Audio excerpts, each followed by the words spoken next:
आप सभी को मेरा नमस्कार। मैं हूं खुशबू गुप्ता, चार्टर्ड मार्केट टेक्नीशियन, और ये प्रोग्राम हम स्टार्ट कर रहे हैं बिगिनर्स के लिए जो बिल्कुल नए हैं स्टॉक मार्केट में, जिन्हें कुछ पता नहीं कि हम कहाँ से स्टॉक मार्केट स्टार्ट करें।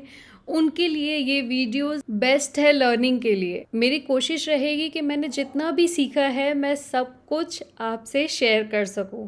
आज हम समझेंगे why stock market came into existence in every country.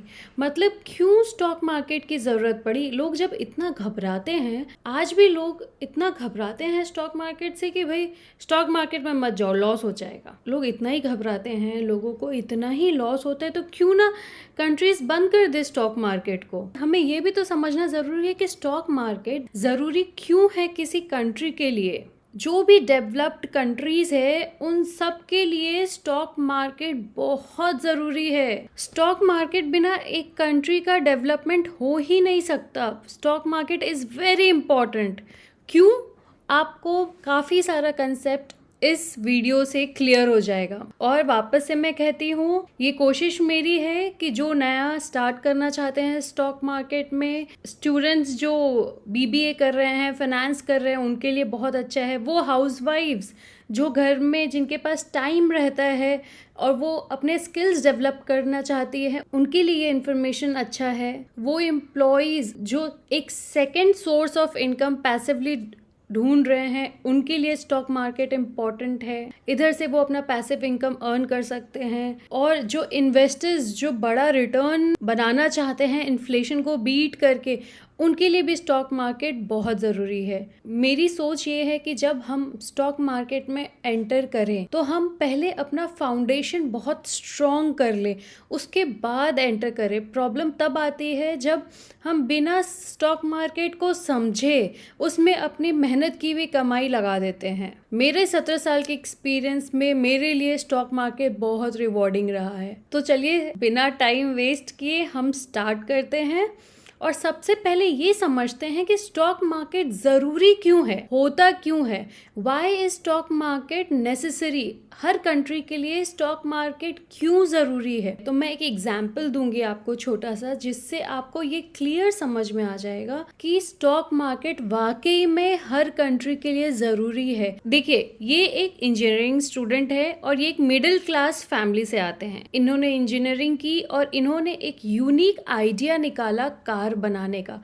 अभी तक क्या है, कार कैसे चलती है? फ्यूल से। या तो उसमें फ्यूल का यूज़ होता है या तो फिर इलेक्ट्रिसिटी का यूज़ होता है। इन्होंने क्या कंसेप्ट निकाला है कि इन्होंने एक नया मॉडल डेवलप किया है जिसमें कार चलेगी सोलर एनर्जी से। तो इसमें हमारी इलेक्ट्रिसिटी भी बचेगी और फ्यूल तो बचेगा ही सो बचेगा। इनके पास आइडिया तो अच्छा है, लेकिन अब इनको करना है फैक्ट्री सेटअप। तो फैक्ट्री सेटअप ये कैसे करेंगे? इमेजिन कितना बड़ा फंड चाहिएगा इनको, है कि नहीं? क्योंकि ये मिडिल क्लास फैमिली से है तो इनके पास इतने फंड नहीं है कि ये एक फैक्ट्री सेटअप कर सके, वो भी कार का। तो क्या इनका ड्रीम एक ऐसा गाड़ी बनाने का जो कि सोलर एनर्जी से चलता है, पैसे नहीं होने की वजह से वो वेस्ट हो जाएगा। तो चलिए पहले ये समझ लेते हैं इनकी कैपिटल रिक्वायरमेंट क्या है।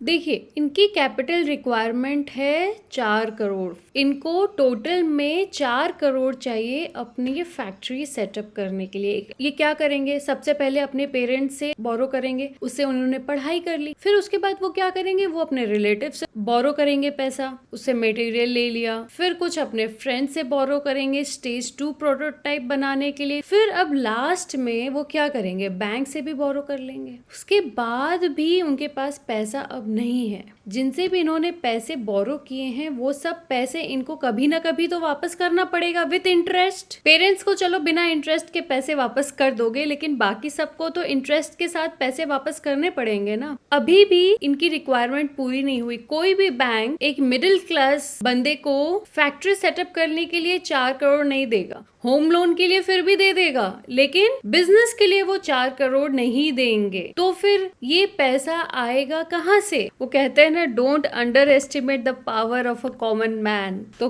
कॉमन मैन ही वो पावर है जिनसे उनको पैसा मिलेगा, यानी कि हम लोग, हम आम आदमी। इंडिया की पॉपुलेशन कितनी है अभी? 143 करोड़ पॉपुलेशन है। अगर इमेजिन 143 करोड़ लोग सिर्फ एक एक रुपए भी इंजीनियरिंग स्टूडेंट को दे तो उसके पास कितने पैसे आ जाएंगे? 143 करोड़ रुपीस। बट उनको उतना नहीं चाहिए, उनको कितना चाहिए? सिर्फ 4 CR। तो आम आदमी ही है मैजिक जो सपोर्ट करेगी उस इंजीनियरिंग स्टूडेंट को अपना ड्रीम पूरा करने में। तो देखिए, ये है मैजिक। उनकी कैपिटल रिक्वायरमेंट कितनी थी? 4 करोड़ थी। और अगर सिर्फ 40 लाख लोग उनको 10 रुपए दे ईच, तो उनके पास कितना कैपिटल हो जाएगा? 4 crore. 40 lakhs into 10 rupees, 4 crore का कैपिटल आ गया। 143 करोड़ लोग को भी नहीं देना, सिर्फ 40 लाख लोगों को देना है। उस 40 लाख से उनके पास 4 करोड़ का कैपिटल आ जाएगा। और इसमें सबसे अच्छी बात क्या है कि एक आदमी का रिस्क कितना हुआ? अगर एक इंसान 10 रुपए ही दे रहा है टोटल में, तो उसका रिस्क कितना हुआ? सिर्फ 10 रुपया। वो खोएगा तो कितना खोएगा? 10 रुपया। और वो बस 10 रुपए का रिस्क ले रहा है, और उस वजह से एक इंजीनियरिंग स्टूडेंट अपना ड्रीम फुलफिल कर सकता है, उसकी नई फैक्ट्री सेटअप हो सकती है। तो ये है पावर कॉमन मैन की। और पब्लिक ने इंजीनियरिंग स्टूडेंट को फंड दिया, उसके बदले में कंपनी क्या दे सकती है उनको? कंपनी देगी अपनी ओनरशिप, अपनी हिस्सेदारी, हिस्सा, जो कि वर्ड शेयर का रियल मीनिंग है। इसीलिए ये टर्म आता है शेयर मार्केट। मतलब पब्लिक अपना पैसा देती है, शेयर करती है, और कंपनी अपना ओनरशिप देती है। मैंने 10 रुपए भी उस कंपनी में लगाए हैं, तो मैं 10 रुपए के लिमिट तक मैं उस कंपनी की ओनर हूँ। No one can deny from this. I am the owner of that company. मैं उस कंपनी की ओनर हूँ, भले ही छोटे पार्ट में, भले ही 10 रुपए तक की ओनर हूँ। So it is called share market, where both of them share. Public become owner of the company to the amount of capital invested. So ये है कंसेप्ट शेयर मार्केट का। अब देखिए, इनको जो इंजीनियरिंग स्टूडेंट है उनको क्या बेनिफिट हुआ? उनको सोर्स ऑफ फाइनेंस मिल गया, और वो भी विथ नो कॉस्ट। वो कंपनी को इंटरेस्ट देने में, पैसा रिटर्न करने के लिए लायबल नहीं है। हाँ, अगर कंपनी को प्रॉफिट हुआ तो वो अपना प्रॉफिट अपने ओनर्स के साथ शेयर कर सकती है, जिसको कहते हैं डिविडेंड। अब हम देखते हैं एक टर्मिनोलॉजी जिसको कहते हैं इनिशियल पब्लिक ऑफरिंग। इनिशियल मतलब फर्स्ट टाइम, पहली बार। Public, public of India. Offering मतलब कुछ ऑफर करना। जब पहली बार कोई भी कंपनी, कोई भी प्राइवेट कंपनी, जैसे हमने अभी उस इंजीनियर की कंपनी का एग्जाम्पल लिया, अगर पहली बार कोई भी प्राइवेट कंपनी अपना शेयर ऑफर करती है पब्लिक को और पब्लिक से पैसे लेती है, उस पूरे प्रोसेस को कहते हैं IPO, इनिशियल पब्लिक ऑफरिंग। इसको प्राइमरी मार्केट भी कहते हैं। When a company collects fund from public for the first time. Reliance ने 1977 के आसपास पहली बार पब्लिक से पैसे उठाए थे, तो रिलायंस का IPO तब आया था। अब एक एग्जाम्पल और लेते हैं छोटा। सपोज मैंने इस इंजीनियरिंग के स्टूडेंट के कंपनी में पैसा लगाया, मैंने इनके कंपनी में 10,000 रुपये इन्वेस्ट किए।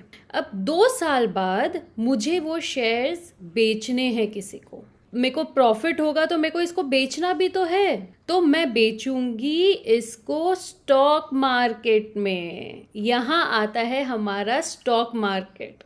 जब कंपनी पहली बार शेयर्स देती है पब्लिक को, ये पूरा सर्कल, जब कंपनी इश्यू करती है शेयर्स पहली बार कंपनी को, वो होता है IPO या फिर प्राइमरी मार्केट। अब 1 साल बाद, 6 महीने बाद जो इनके पास शेयर्स है जो इन्होंने IPO में लिए थे, वो किसको सेल करेंगे? इन्वेस्टर को, बाकी और इन्वेस्टर को सेल करेंगे। तो इस मार्केट को कहते हैं शेयर मार्केट या फिर सेकेंडरी मार्केट। मैंने जो इंजीनियरिंग स्टूडेंट्स कि कंपनी में 10,000 रुपये इन्वेस्ट किए थे, अब वो मेरे को शेयर बेचना है तो मैं कहाँ बेचूंगी? शेयर मार्केट में। जैसे हमने देखा आईपीओ क्या होता है, हमने देखा सेकेंडरी मार्केट क्या होता है। सेकेंडरी मार्केट मतलब ही शेयर मार्केट होता है। एक फनी सा एग्जांपल है, फर्नीचर मार्केट क्या होता है? एक ऐसी फिजिकल जगह जहाँ पर फर्नीचर खरीदे बेचे जाते हैं। सब्जी मार्केट एक ऐसा फिजिकल जगह है जहाँ पर सब्जियाँ खरीदी बेची जाती है। क्लॉथ मार्केट एक ऐसी जगह है जहाँ पर कपड़े खरीदे बेचे जाते हैं। वैसे ही शेयर मार्केट ये एक ऐसा फिजिकल जगह है जहाँ पर शेयर्स खरीदे और बेचे जाते हैं। रिलायंस 1977 में आईपीओ आया होगा। मेरा तो उस टाइम बर्थ भी नहीं हुआ था, तो क्या मैं कभी रिलायंस के शेयर्स ही नहीं ले पाती? मैं ले सकती हूँ। कहाँ से? शेयर मार्केट से। अगर शेयर मार्केट ही नहीं होगा तो क्या कोई आईपीओ में इन्वेस्ट करेगा? क्योंकि आईपीओ से तो ले सकते हैं, फिर हम उसको सेल कहाँ करेंगे? इसीलिए शेयर मार्केट ज़रूरी है। अगर शेयर मार्केट नहीं होगा तो लोग जो गरीब के गरीब ही रह जाएंगे, वो कभी बड़े सपने देख ही नहीं पाएंगे, उनके पास कैपिटल ही नहीं है।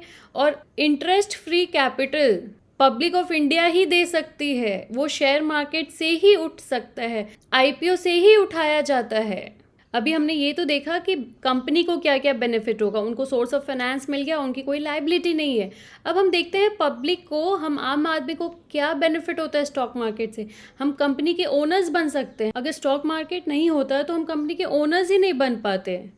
हमारा रिस्क भी लिमिटेड है, जितनी आपकी रिस्क टेकिंग कैपेसिटी है उतना ही आप पैसा लगाओ। 1,000 रुपये ही लगा के आप पेन ओनरशिप खरीद सकते हो और हमें उसके डिविडेंड इनकम भी आती है। जैसे इन्फोसिस है, इन्फोसिस कंटिन्यूस डिविडेंड देते हैं। डिविडेंड देते हैं मतलब वो उनकी कंपनी में जो प्रॉफिट हुआ है वो शेयर होल्डर्स में डिस्ट्रीब्यूट करते हैं, तो वो एक एक्स्ट्रा इनकम हो जाती है। अब कंट्री को क्या बेनिफिट है? Equal distribution of money. पैसा सभी वर्ग के लोगों में इक्वल डिस्ट्रीब्यूट होता है। ऐसा नहीं कि फिर है ना जिनके पास पैसे है वही काम कर पाएंगे, वही सपने देख पाएंगे, ऐसा नहीं है। ग्रोथ ऑफ इकोनॉमी, इकोनॉमी भी ग्रो कर पाएगी। मिडिल क्लास फैमिली के लोग भी सपने देखकर अच्छा मेहनत कर कर उस कंपनी का आईपीओ ला सकते हैं, लोगों से पैसे लेकर अपनी कंपनी लिस्ट करवा सकते हैं। तो ये बेनिफिट है स्टॉक मार्केट का। Attracts foreign investment. अगर बाहर के लोग भी आपकी कंपनी में इन्वेस्ट करना चाहे तो वो कैसे कर सकते हैं? वो स्टॉक मार्केट के थ्रू ही कर सकते हैं। सो आपको काफ़ी कुछ क्लियर हुआ होगा कि स्टॉक मार्केट क्यों ज़रूरी है। अगर हमारा फाउंडेशन क्लियर होगा ना स्टॉक मार्केट का, तो हम कभी स्टॉक मार्केट से डरेंगे नहीं। तो ये एटीएम मशीन जैसे काम करेगा, बिलीव मी। अगर हम इस कंसेप्ट से शेयर मार्केट में एंटर करें कि हमें अच्छी अच्छी कंपनी का ओनर बनने का चांस मिलेगा, तो ये कितनी अच्छी चीज़ है। ऐसे हम क्या टाटा रिलायंस के ओनर बन सकते हैं? नहीं, बट शेयर मार्केट हमें वो अपॉर्चुनिटी देता है कि हम 1,000 रुपये लगाकर भी बड़ी बड़ी कंपनी के ओनर्स बन सकते हैं, पैसिव इनकम जनरेट कर सकते हैं, अपने पैसे को काम पे लगा सकते हैं। तो ये था शेयर मार्केट का कंसेप्ट। मुझे बताइएगा, आपको अगर स्टिल कोई डाउट है तो मैं उसको फिर से एक्सप्लेन कर दूंगी। और ज़्यादा से ज़्यादा लोगों को शेयर कीजिएगा ये, सो दैट लोगों में अवेयरनेस आए कि स्टॉक मार्केट क्यों ज़रूरी है एक कंट्री के ग्रोथ के लिए। मिलते हैं अगले वीडियो में। टिल देन नमस्कार, थैंक यू।